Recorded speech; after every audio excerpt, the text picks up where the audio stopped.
কোটা আন্দোলন নিয়ে প্রধানমন্ত্রীর বক্তব্য বিকৃত করে যারা রাজাকারের পক্ষে স্লোগান দিয়েছে তাদের চিহ্নিত করা হচ্ছে বলে জানিয়েছেন পররাষ্ট্রমন্ত্রী ডক্টর হাসান মাহমুদ। রাজধানীর তেজগাঁওয়ে ঢাকা জেলা আওয়ামী লীগ আয়োজিত সভায় তিনি বলেন, শিক্ষার্থীদের কর্মসূচি আদালত অবমাননা, অসাংবিধানিক এবং মুক্তিযুদ্ধের চেতনায় চপেটাঘাত। এদিকে আন্দোলন নিয়ে দুজন নিহতের ভুল তথ্য দিয়ে যুক্তরাষ্ট্রের পররাষ্ট্র দপ্তরের বিবৃতির নিন্দা জানিয়েছে সরকার। ইমদাদুল্লাহ বাবুর রিপোর্টে বিস্তারিত।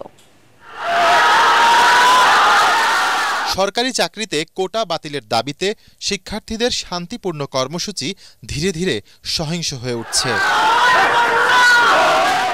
কোটা বিরোধী শিক্ষার্থীদের সাথে ছাত্রলীগ কর্মীদের সংঘর্ষে সোমবার আহত হয়েছেন বেশ কয়েকজন।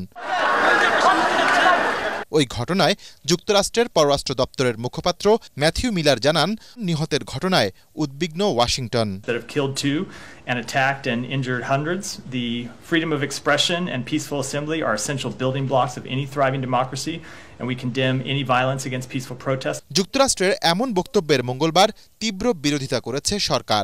Use of unverified information to make such baseless claims can fuel violence and undermine Bangladesh government's efforts to maintain a peaceful environment to allow non-violent protest or movement. এদিকে ঢাকা জেলা আওয়ামী লীগ আয়োজিত শেখ হাসিনার কারাবন্দী দিবস উপলক্ষে এক সভায় পররাষ্ট্রমন্ত্রী ডক্টর হাসান মাহমুদ বিক্ষুব্ধ শিক্ষার্থীদের সংযত হওয়ার আহ্বান জানিয়েছেন।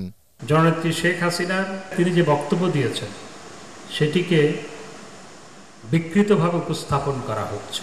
এই যে স্লোগান মিছিল, সুপ্রিম কোর্টের প্রতি বৃদ্ধাঙ্গুলি প্রদর্শন, সংবিধানের প্রতি বৃদ্ধাঙ্গুলি প্রদর্শন, মুক্তিযুদ্ধের চেতনার বেদিমূলে আঘাত হানা, চপেটাঘাত করা, যারা রাজাকারের পক্ষে স্লোগানে নেতৃত্ব দিয়েছিল তাদেরকে চিহ্নিত করা হচ্ছে। দেশ বিরোধী শক্তি যখন দেশকে নিয়ে ষড়যন্ত্রে লিপ্ত, তরুণদেরকে বিভ্রান্ত করার চেষ্টা করছে, তাদের বিরুদ্ধে রাজপথে থাকতে হবে, দেশ পাহারা দিতে হবে। দেশে বিশৃঙ্খলা সৃষ্টি করবে আওয়ামী লীগের নেতাকর্মীরা বরদাস্ত করবে না। তিনি আরও জানান, সুপ্রিম কোর্টে কোটা সংক্রান্ত রিট নিষ্পত্তি না হওয়া পর্যন্ত সরকারের এ বিষয়ে কিছুই করার নেই। ইমদাদুল্লাহ বাবু, ATN বাংলা, ঢাকা।